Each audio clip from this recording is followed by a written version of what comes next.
ہوتا، بروں کے ساتھ اچھا بن کر کے دکھاؤ تب نا کمال ہے. نرم نرم لے. امام حسن اور حسین بچپن کا زمانہ ہے، کتنی خوبصورت بات ہے. اب میں تقریر نہیں کر رہا ہوں، آپ سے بات کر رہا ہوں. بچپن کا زمانہ ہے. انہوں نے دیکھا ایک صحابی کو وضو کر رہے ہیں، وضو اچھا نہیں ہو رہا ہوگا. اگر ہم دیکھتے تو وہیں پر ٹوکتے 8-10 لوگوں کے بیچ میں، دیکھ رہے ہو کیسے بنا رہا وضو، اس کو بے عزت کر کے چھوڑتے. امام حسن امام حسین ان دونوں بھائیوں نے دیکھا بچپن کا وقت ہے، وضو ان کا ٹھیک نہیں ہو رہا، کیسے بتایا جائے. بڑے ہیں عمر میں، رتبے میں، صحابی رسول ہیں. تو ان کے وضو کے بعد دونوں بھائی پانی لے کر کے بیٹھ گئے اور ان کے پاس کہتے ہیں حضور آپ ہمارے نانا جان کے پیارے صحابی ہیں، ہم لوگ دونوں بھائی میں تھوڑی سی بات پر انبن ہو گئی ہے، آئیے اور بتائیے. ہم لوگ دونوں وضو کر رہے ہیں، آپ دیکھ کے بتائیے کس کا وضو ٹھیک ہے. آپ کھڑا ہو کے دیکھیے کس کا وضو ٹھیک ہے. جب امام حسن اور حسین وضو کرنے لگے، صحابی کو سمجھ میں آ گیا. آخر میں بولا شہزادو تم مجھے دکھا نہیں رہے تھے، تم مجھے وضو کر کے دکھا نہیں رہے تھے، تم تو مجھے وضو کرنا سکھا رہے تھے. اصلاح کا طریقہ اچھا ہونا چاہیے. پتہ نہیں بات کہاں سے شروع ہوئی تھی. میں گجرات میں تھا تو وہاں مزار پہ لوگ خوب ماتھا پھوڑ رہا ہے. اب میرے سامنے ایسے عالم علم، جب عالم وقت ضرورت میں اگر وہ ظاہر نہ کرے وہ عالم گونگا شیطان ہے. جب لوگ بے راہ روی کے شکار ہو رہے ہیں اس وقت میں اگر وہ اپنے علم کو چھپائے وہ گونگا شیطان ہے، گونگا شیطان. اور اگر عالم صحیح بات کر دے تو آپ کو پسند بھی تو نہیں آتا ہے نا، بیچارہ چھپے رہتا ہے.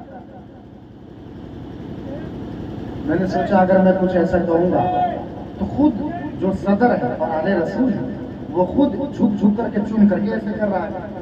میں کھڑا ہو گیا، لائن پہ آ گیا. یہ اہل رسول ہے بھائی، یہ ہمارے سر کے تاج ہیں، ان کے لیے تو الگ بات ہے. تم لوگ اس لائق بھی ہو کہ اس مزار کے اندر آ پاؤ، چومنے کی ہمت کیسے کر رہے ہیں؟ صاحب قبر کی عظمت کا بھی اظہار ہو گیا، آل رسول کا بھی احترام رہ گیا.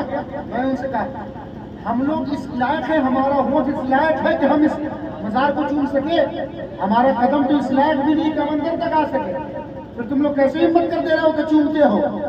اس کے بعد میں نے لوگوں کو سکھایا اگر چومنا ہی ہے چادر کو تو میں نے بیٹھ کر کے طریقہ سکھایا کہ سجدے جیسی کیفیت نہ بنے اور اس طرح چوم کر کے چلے جانا. قسم خدا کی بتا رہا ہوں اسی وقت میرے اس کہنے کے بعد ایک بھی آدمی مزار پر سجدہ نہیں کیا. سب لوگوں نے پسند بھی کیا کہ واہ مفتی صاحب بہت اچھے آئے. میں اثر سے پڑھے بڑے اچھے مفتی صاحب اچھے سے سمجھایا. طریقہ ہونا چاہیے اچھی بات کرنے کا. امام احمد رضا میں یہ گر تھا کہ وہ اپنی بات کو منوا لیا کرتے. اصلاح اعمال پر آپ کا بڑا زور ہوتا تھا. معاشرے میں پھیلی ہوئی برائیوں اور بدعات کو آپ ختم کرنے پڑتے. اور مزار پر چادر چڑھانے کے بھی امام احمد رضا مخالف تھے. ایک چادر کافی ہے. کیوں بھائی؟ ولی کے مزار پر چادر اتنا زیادہ کیوں رکھنا ہے؟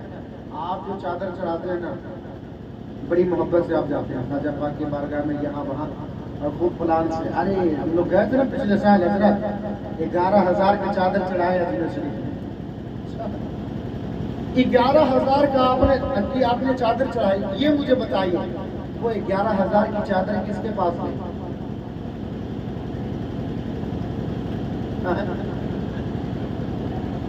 کس کے جیب میں گیا؟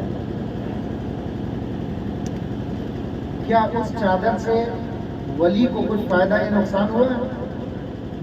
تو اپنے خالی پیسے کی نمائش کرنا جانتے ہو. امام احمد رضا نے فرمایا ہے مزار پر صرف ایک چادر ہونی چاہیے، باقی چادر کو بیچ کر اس کا پیسہ مزار کے باہر بیٹھے ہوئے غریبوں میں بانٹ دینا چاہیے. وہی 1,000 روپے. قسم خدا کی کہہ رہا ہوں آپ کے پڑوسی ہے، آپ کا پڑوسی ہے بیچارہ، گھر میں اناج نہیں ہے، بیٹی کی شادی کرنی ہے، 11,000 کی چادر خواجہ پاک کو نہ چڑھاؤ، وہی غریب کو دے دو. قسم خدا کی اجمیر میں اپنے مزار سے خواجہ پاک تمہارے اس عمل کو دیکھ کر کے مسکرانے لگ جائے گا.